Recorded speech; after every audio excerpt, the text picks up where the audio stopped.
Hey everybody, it's the Last Robokai here, and welcome to episode 12 of Let's Play Prey. And we're actually deep storage this time. Dude, storage.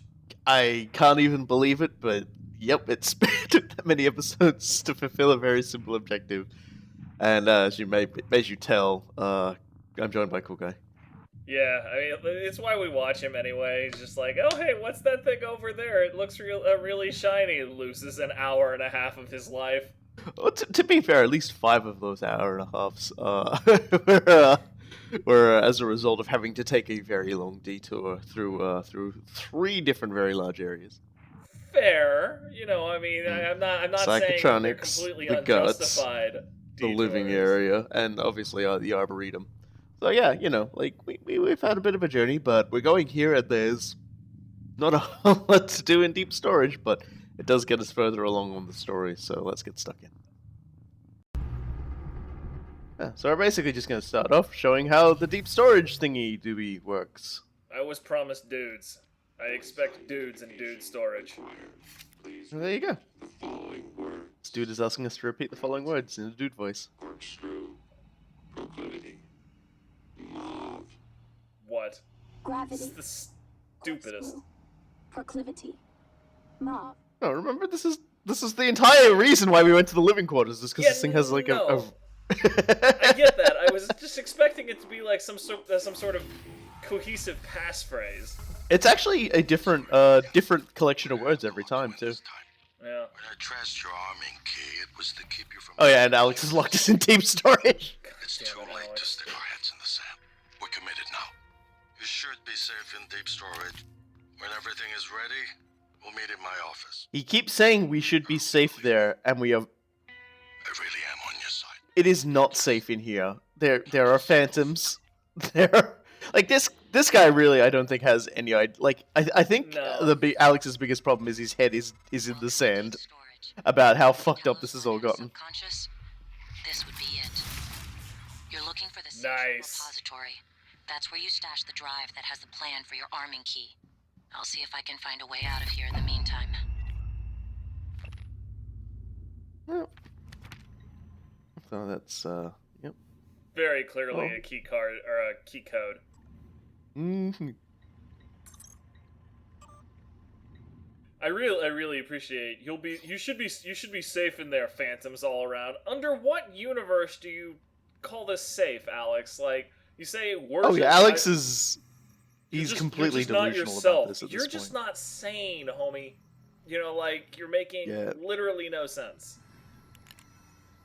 Yeah, it's like everything is coming apart around him, and I have so many bullets. Paranoia. Huh? Oh, it's not like I'm entirely wrong. I mean, And there is. yeah, that was fair. Oh yeah, there's our buddy flying around. Yeah, that was a technopath, right? Mm-hmm. All right, wonderful. Yeah, there are no living humans down here. Let me tell you. Again, supposed to be safe here by some unholy, idiotic concept of that. I get the feeling that's going to be hurting my brain for about the next 30 minutes, and then probably another few hours after that. Yeah, I'm getting stunned by everything here. It's Come a little on, annoying. dickhole. There you go. Those operators are being a real pain in the ass.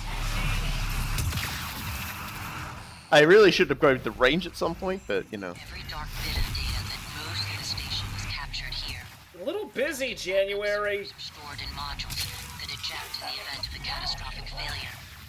The fact that they haven't yet is telling of Alex's refusal to face reality. Yeah, January's got it. Yeah, what? Honestly, I'm just like, okay, what were you saying now that I don't have everything screaming in my ear?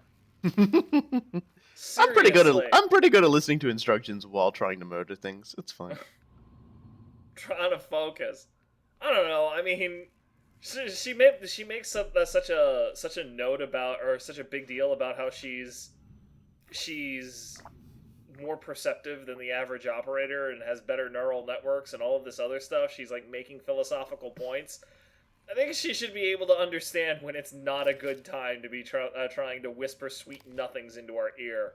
I don't think she can see us, so she's probably not really that aware that we're getting like lasered to death. Especially Criminy. since we're probably not talking back. Some lady show. What is this? Yeah, This is some sort of I think logic they're puzzle. I think they're trying to figure out. Actually, I'm not really sure. This is some sort of It logic seems puzzle. I don't. or perhaps they're just messing around in there, Yeah, just I mean- goofing off. It's like little D show in the middle, which is It's like obviously a capture the Danielle. flag sort of thing is the thing that made me the where I was thinking from. You know, it just sort of looked like a sort of capture the flag thing. Yeah, so down there's where all the data is stored, and we need to get in there. And Can you just punch your way in? you can go over, and I will go over. Oh, okay. I was like, that really does not look like bullet-resistant glass. Just seems like one shotgun shell and the problem is solved. And the best way to tell is if it has a little bit of a glow to it, it's like energy shielded glass, and if it doesn't have that, then yeah, you can just shoot your way in. To show yet another different way to get into a room without having to hack, without having to use any shenanigans. Yeah. Womp womp womp. Get us some gun ammos. More weapon repair kits. And yeah, though that thing has a little glow around the fringes, so it is non-shatterable. Okay, fair enough. We've actually got we've got some tasks to do down here in deep storage. We've got to first and foremost Right, Art. got to get our arming key because we wanna get our arming key back so we can blow up the station. Or at least have that option available to us. It seems like rather good Yeah. leverage to have. Oh my lord. Of course, going in there gets these guys spawning. Ooh, close but no cigar, little mimic there. You almost got me. He tried, A for effort. He probably would have like bounced off my incredible amounts of health, but whatever. He tried. And the other thing we do is we have to rearm the bracer of that one guy who's missing. He's got some really good stuff. We need to find him. That's a fair point. I like the mental image of Morgan just sort of flexing when a lesser mimic starts flailing around in front of it.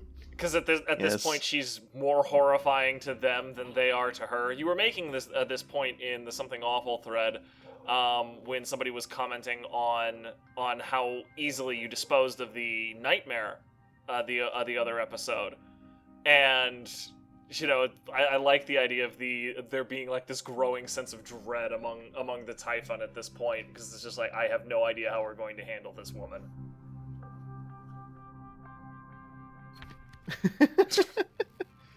Apparently, I think they were aware something is inside the repository, and the dude wanted to get a shotgun to go in and like root it out. And Danielle was just like, please don't shoot things that we need. Yeah, it's kind of her job is to make sure all the data doesn't get destroyed. So I think the big problem she's been having with Alex is how much of the data she's not allowed to access. She knows there's something fucking fishy going on. She doesn't like it. And, I mean, particularly when, ostensibly, it's her job to know, right? Mhm. You know, ostensibly she's supposed to be like, the chief of operations, or, Yeah. the chief of day-to-day operations. I think that title was just chief architect. And screw you, Oh. Thermal Phantom. Yeah, now we can get ourselves resistance and absorption, so these guys can power our psychic energies and do less damage to us. But let's just think about what we're gonna do this guy today. At this point, you're just going into time freeze and figuring out how you're going to turn this poor ass SOB inside out. Well, I mind jacked this guy so hard, he fell over, which I thought was pretty great. There we go. Just Game smear these save guys solved. across the place. There's something really special about you kicking a whole bunch of ass right there and then finishing up with a frickin' Rangoon. Just like crunch. Kick ass and eat. There we go. Kinetic amp. We're definitely going to equip this one because Which one is this this? little. This one is it boosts the damage done by our powerful psychic blasts of fun. So we'll get rid of 0 point and we'll throw that's fair. kinetic amp on. Yes. Oh yes. Should be good. I am really looking forward to you using a kinetic blast to literally tear a phantom in two. I see that happening, and I am looking forward to it with glee. Yeah, just gonna use the ultimate in mind bullets. Are Really? you serious? I forgot that happened. I love Mimic so much. God I love that bless so it. much. That was just the best.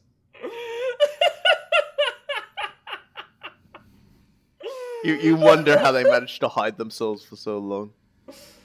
Oh, criminy. We gotta go. We gotta try to get this. There's a key that would get us to the security room if we hadn't already opened it. But what we need to do to get our buddy back on. Oh, there's a little message about a rogue operator. I'm guessing that's January or December.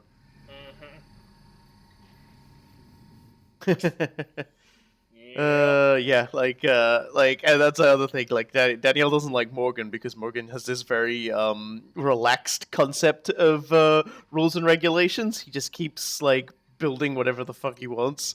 And there's been like building like we learned back in like hardware labs. Oh, Yeah, here's the treasure map for Yeah. Danielle. It's just like he was just like people were like, we're missing a whole lot of operator bit parts and everything. Like, what the hell's going on? Like, we know we've produced them, but where have they gone? And it was just like it was Morgan. Morgan was building stuff. So let's get his employee number. There we go, 1129, and let's enter it in. Honestly, there was the whole thing about sending a kill command to a specific bracelet. And my larger question is, why the hell do those bracelets have kill commands? Oh, I think that just means turning them off. Oh. You're killing the bracelet, not the person wearing it. Don't worry about well, considering believe me, if that were a thing, it would be a lot easier for certain events to be dealt with than when they happen later. Okay, that's fair. You could also probably get Alex to stop fucking with you. I can't remember if he's still wearing his or not. Truthfully, I think it's completely fair. Awesome. A completely fair question to ask, simply because. Nicely done, dude. Simply because of the overall monument to hubris and hate that is Talos 1. Let's see, you throw a shield on now, you sassy motherfucker. Oh, yeah. He's zooming around. He's like, I'm out of here! Like, fuck this! Fuck you! Oh god! I don't know if that was programmed or emergent, but that goes very well to illustrate, the general threat progression that Morgan has had on these types. Yeah, the Weaver does like to run at you and then past you. Not even going to put up with this. Yeah, I know exactly what you guys were gonna do, and I ain't even gonna put up with the radiation box in my house. Go away. Dear, what is Recycler that? charges are still the like. I bought this game over the most recent Steam sale, and I'm eagerly waiting for this Let's Play to be done, so I can go tear it apart myself. I'm like, I'm absolutely refusing to open it up to make sure I'm not spoiled about anything. But I am going to screw around with recycler charges so damn much. Not because I think I need the material. No. Just because they look like the most fun toy. It's like if the Ghostbusters trap turned ghosts into like little cubes of ectoplasm, little balls of ectoplasm. Yeah, I'm going to have so much damn fun turning Typhon into the most adorable little softballs. That's basically what they are. I'm going, like, my headcanon is going to be that that Morgan is just gathering up a whole bunch of these softballs for a company game after this is all over. That's a good set of priorities.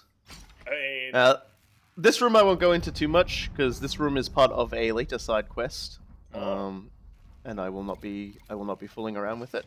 I will be leaving this safe and everything else alone, just in case. Like I said, I'm trying to do most of these side quests organically. I swear to God that safe was green and unlocked when you opened that door.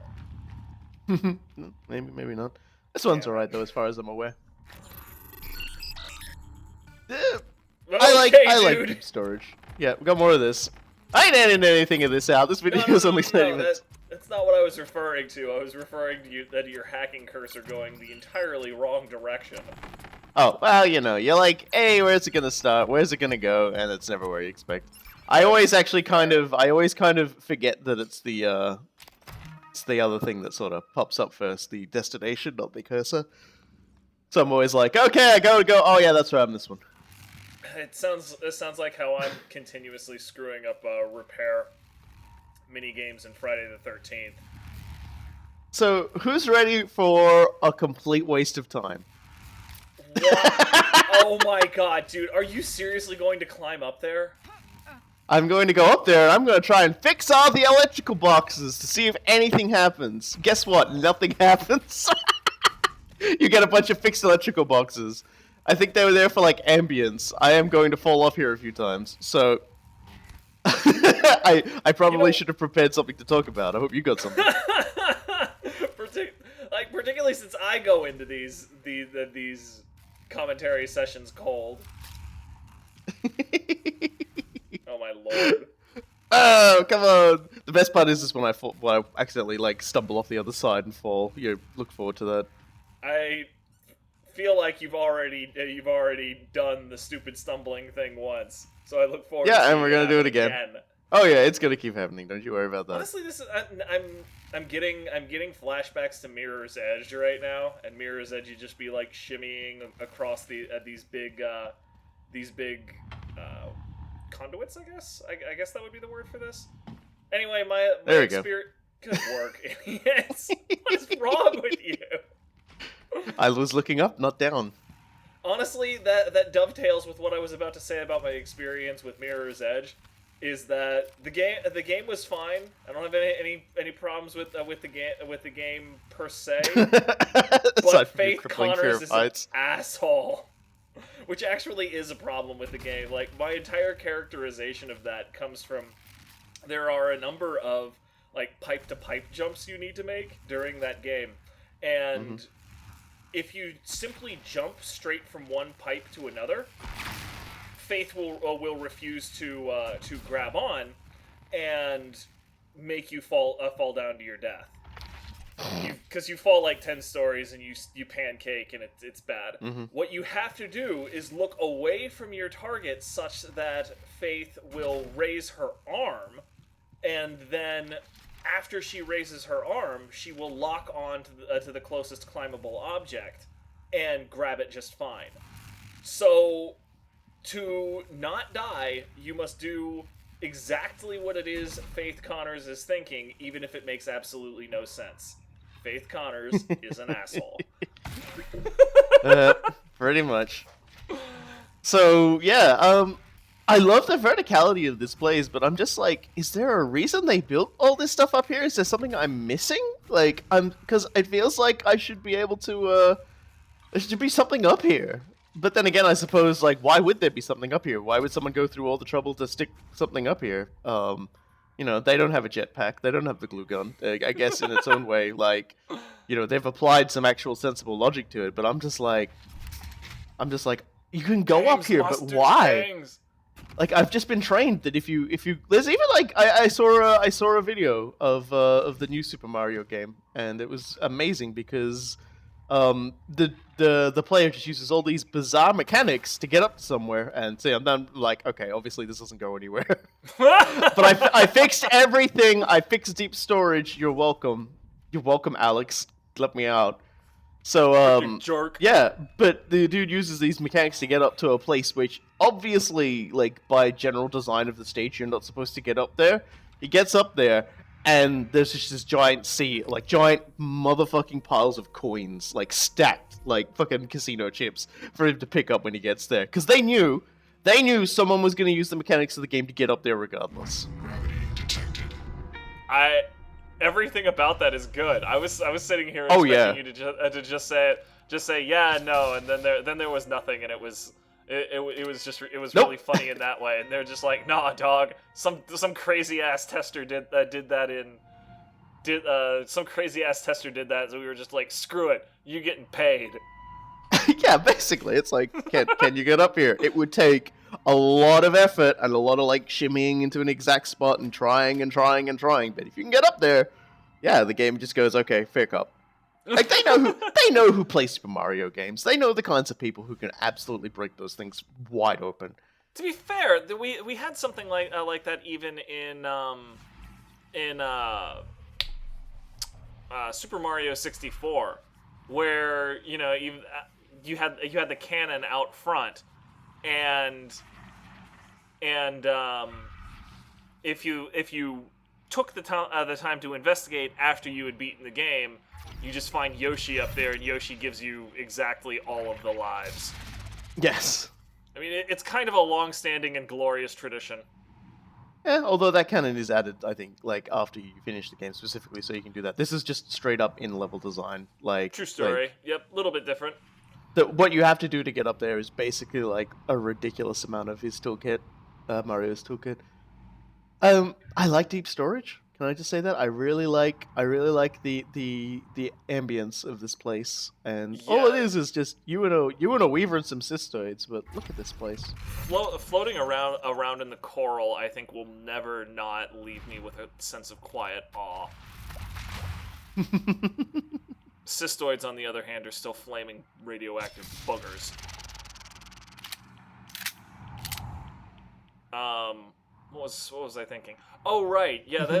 The concept that you're talking about as well also kind of came up in the thread, where there are a couple of people who played the game and found themselves taken aback by the game's design, simply because many of us who have played these games have been playing games for at least the better part of a decade, and we're trained and conditioned to think this is something that I can traditionally do in a game, and this is something I traditionally cannot.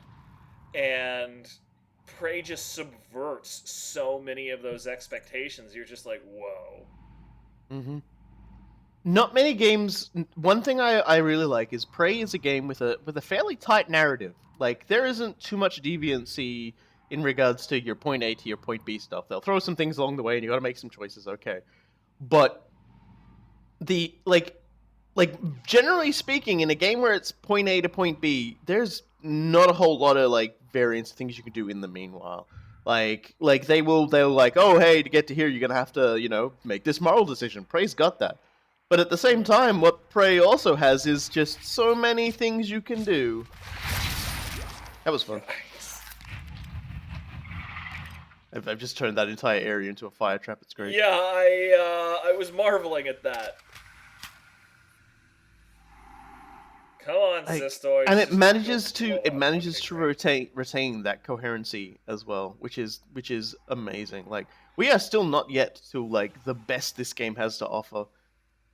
In my own personal opinion, at least. I think a lot of people don't like what's going to come like in the future, but I love it. I love it.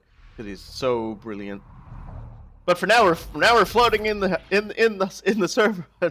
I love just being able to like pull stuff towards me just to throw it. That saves so much time. The balance between side stuff and the main plot thread is also done very well. I mean, we keep joking that it's taken us so long to get to deep storage, and I'm not the one playing this game. I'm along for the ride, so it's one of the easiest things for me to get distracted and forget what is happening. But that's actually never happened. I've understood that we're working on getting to deep storage, and we're having a Final Fantasy style 800 things in our way along the way, but I've never lost the That's just plot video thread. games. Yeah, I mean, It just says it's just a picture from Kamen Rider X8 where one of the characters says, "That's just how video games work." So this one is really dating myself, but I remember in like the old Game Players magazines, like the ones that came out in the frickin' 90s. One of the editors was Bill Donahue, and he had like this regular column in the back of the magazine where he just ranted about whatever the fuck he wanted to rant about, and a lot of people had been writing in like asking him why the hell he didn't like RPGs, how could he, blah blah blah, and he wrote pretty much like a almost 2,000 word rant about how his day would be if it was like a normal RPG. Where he was just, like, trying to get out to his car, and his cat, whose name was Genghis Cat, would like block him and say, "You must get me my food, or thine ankles I shall surely bite." I wish I could find that back, because it would be. I think the best example of like video game logic is the song "There's a Hole in My Bucket." Dear Liza, dear Liza, and every single stage you're trying to fix this bucket is like, well, what do I do? Okay, well you gotta use some wood. Okay, but the wood's not gonna fit in the hole. Then cut it. Okay, but what am I gonna cut it with? The saw. Oh, okay, but the saw's blunt. Okay, then sharpen it. It just goes on like that until finally it's like he needs to wet the whetstone. And but dear Liza, there's a hole in my bucket. Yeah, that's exactly it. Yeah, it's just like, yeah, it's like RPGs. You almost get to that point where it sort of rounds on itself. All of the Sierra style adventure games where you go around just needing like a frickin' string. Sierra adventure games, I swear to God, like, oh, you didn't pick this thing up in the beginning of the game, you can't get back to it? Yeah, fuck you. Enjoy that, nerd when I was a face. kid, I was okay with that, but as I got older, I'm like, no, wait, that's incredibly dickish. Like, oh, how was I supposed to remember to grab my underpants? Like, fuck you. It seems increasingly arbitrary and ridiculous the older you get. You know, I mean, you're not fooling anybody, Mimic. Seriously. He's really trying. For real, dude? It's like, the shit didn't work. Okay, I'll be a box. No, the box didn't work. Okay, I'll be. Let's just take some more. Yes. We've got like 500 of these now. I don't care. All of them are good. Anyway, let's use there we go. Use the station to transfer the file for our army key. And the power is going to shut down for a brief second here. Don't worry, we actually did complete the task. I knew you'd flip your fucking shit if that happened at the end here. You'd be like, no, fuck! See, that happens and then everything shuts down. I knew you'd be like, no, what the fuck? What are we doing now? No, it worked. It's okay, we got it. Yikes. That's pretty ominous, though. Yeah, things aren't right in the station. Like, the error note that they have there. Morgan, Alex has you boxed in. Look, there's nothing I can do about the lockdown from out here, but I promised I'd help you, so listen. Deep storage was built with a series of data vault modules that can be jettisoned from the station. It's a redundant backup system. That's your way out. Look at my workstation again. I'm exposing a utility that'll open up one of the vaults. Once you're in, look for a manual release. Then your ass is space junk, like me. How precisely is that a redundancy? Well, the system is supposed to automatically do it. See, Danielle already got out in Vault A, so... Fair enough. That's how she got out into space. I mean, I don't know. Forgive me. When I think of data redundancy, I think of putting data in two places instead of one, not putting data in one place in deep space. You know, it's a thing. More neuromods. Yeah, we're gonna make us as new mods. We could make the arming key right now. It takes up a slot. We we still need Alex's key anyway, so there's not really a point to chasing it up just yet. Fair enough. Things I haven't built yet. Upgrade some stuff too. Let's get that firing time up. And what? Maybe. Yeah. I Oh was no, gonna say, power get the first. Let's make power. it stronger. Yeah, I only just upgraded the thing so that I could actually upgrade the tech weapons a bit further last episode. So finally paying that off here. That's what I would have done too. Is just give it more power. Yeah, but firing time is good too because the longer you can fire it, the more of a health bar you can fill up. True Like story. eventually, it just basically just means you're gonna, absolutely destroy everything. So yeah, there's Danielle's little shot. Let's go here. I like this. That was organic material. I was wondering what. Yeah, the hell from earlier when I was like exploding stuff. Yeah, so welcome to the data vaults. We aren't going to be here long. And I realize, like, I accidentally activate an old transcribe here, and I'm like, really? Okay. You too, Emma. It's fine. Danielle's joining us. She'll cover us if we get into trouble. She said yes? We What? negotiated. This is like an old transcribe. I'll have to like, Some things too. yeah, I don't know. But yeah, we don't get to listen to another one because, oh no! Oh. Yeah, we got zero gravity, and then we got like sort of hit in the face with the hard drive. always pin your hard drives down, ladies and gentlemen. I'll admit that came out of nowhere for me. That was It's actually- a sucker punch. It is actually like a 100% like sensible result from that action too. It's like you really should just make sure those things are secured. Yeah, because no, that made that is perfect exactly sense. what would happen. I gotta give the Prey people credit. They don't throw things like that at you unless they actually kind of make sense. Oh yeah, no, that was absolutely perfect. And I mean, it's a difficult thing to make a sucker punch feel fair in a video game, but they just managed it. I'm not entire. My general impression is that they do that though as a sneaky loading screen, because you're going to be outside the station from this point on, and to get outside is a loading screen. So rather than just give you a loading screen, they knock you unconscious and then do a time passes and then you're into the next section, and the next section is going to be trying to get back into the station. But thankfully, Danielle's not the only person who is giving us a hand now. We're going to be talking to, and then maybe even hanging out with Sarah Elazar and the rest of the survivors. Oh, And we're also really? going to I'm be looking we're also forward to going to talking be her. seeing what happens when Morgan is a horrible murderous asshole to an extremely large number of people. So that's next time. That's something to look forward to. Oh yeah, absolutely. I've been the last Robokai, And I've been Cool Guy. and we'll see you all next time in space.